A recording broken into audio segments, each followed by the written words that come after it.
क्या गांधारी के श्राप के कारण अफगानिस्तान का हुआ है ये हाल? अफगानिस्तान एक ऐसा देश है जिसे साम्राज्यों की कब्र कहा जाता है। यहाँ पर युद्ध युद्ध और सिर्फ युद्ध ही होते रहे हैं। कहते हैं कि पहले ये क्षेत्र भारतवर्ष के आर्यावर्त के क्षेत्र में एक जनपद गांधार प्रदेश का ही हिस्सा हुआ करता था। महाभारत काल में यहाँ पर राजा सुबह का राज था जो गांधारी के पिता थे। कहते हैं कि राजा सुबह की पुत्री गांधारी ने धृतराष्ट्र से मजबूरीवश विवाह किया था। इसका कारण भीष्म थे। धन्य महाराज धृतराष्ट्र के लिए भीष्म ने गांधार नरेश की राजकुमारी का बलपूर्वक विवाह धृतराष्ट्र से कराया था। गांधारी के पुत्रों को कौरव पुत्र कहा गया, लेकिन उनमें से एक भी कौरववंशी नहीं था। धृतराष्ट्र और गांधारी के 99 पुत्र और एक पुत्री थी जिन्हें कौरव कहा जाता था।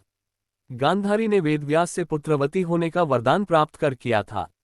इस वरदान के चलते ही गांधारी को 99 पुत्र और एक पुत्री मिली थी। उक्त सभी संतानों की उत्पत्ति 2 वर्ष बाद कुंडों से हुई थी। गांधारी की बेटी का नाम दुःशिला था। गांधारी जब गर्भवती थी तब धृतराष्ट्र ने एक दासी के साथ सहवास किया था, जिसके चलते युयुत्सु नामक पुत्र का जन्म हुआ। इस तरह कौरव 100 हो गए। गांधारी का शकुनी नामक एक भाई था।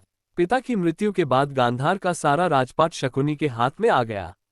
ऐसा कहते हैं कि भीष्म ने राजा सुबल के पूरे परिवार को नष्ट कर दिया था, तो उसका बदला लेने के लिए शकुनी ने कौरव और पांडवों को आपस में लड़वाकर पूरे हस्तिनापुर का नाश करने की साजिश रची थी।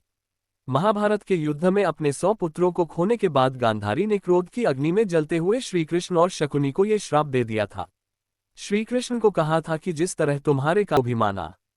गांधारी ने गांधार नरेश शकुनी को श्राप दिया कि मेरे 100 पुत्रों को मरवाने वाले गांधार नरेश, तुम्हारे राज्य में कभी शांति नहीं रहेगी।